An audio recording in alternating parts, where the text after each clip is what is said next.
Hour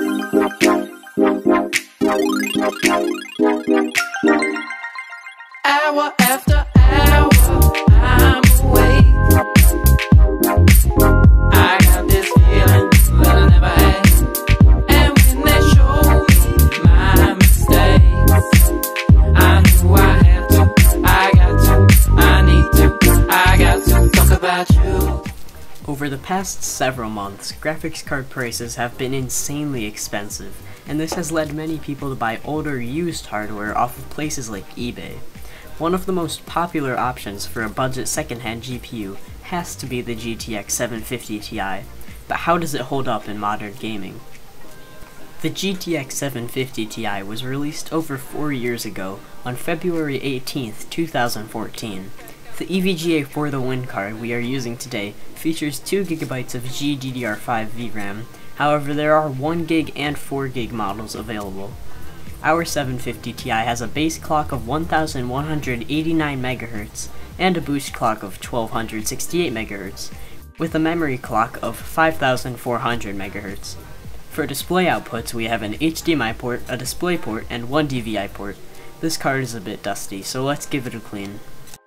What you gonna do? What you gonna say when you come down? Talk about you, talk about me, talk about right now. What you gonna do? The system we will be using to test this card is my 12-core gaming PC with dual Xeon X5650s and 24GB of DDR3 ECC RAM. The games we will be using to benchmark the card are GTA 5, CSGO, Rocket League, H1Z1, and Fortnite. In CSGO we had an average FPS of 101 at 1080p at the highest settings. The testing was done in the deathmatch game mode. I like the performance of this card so much in this game, I even played a couple of competitive matches, and the frame rate stayed pretty high. Fortnite has a similar story as well, staying around 60 FPS most of the time. It only dipped down to 43 FPS when dropping onto the map, which is typical for most systems. Rocket League ran great with an average FPS of 82 and a minimum of 63 at 1080p high settings.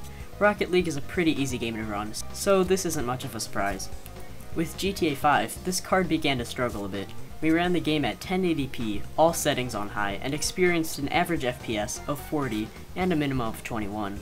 While driving around the city, the frame rate would occasionally drop, but this didn't have much of an impact on gameplay. In H1Z1 at 1080p, with a mixture of medium and low graphical presets, we saw an average frame rate of 56 and a minimum of 32. This game ran decently, and I had a fun time playing it. As you can see from the benchmarks, this card can still perform nicely in 2018. It's capable of gaming at 1080p with medium to high settings in almost every modern game. For only around $70 on eBay, I would definitely say this card is a decent little budget powerhouse, especially because of the massive graphics card inflation that's been happening lately.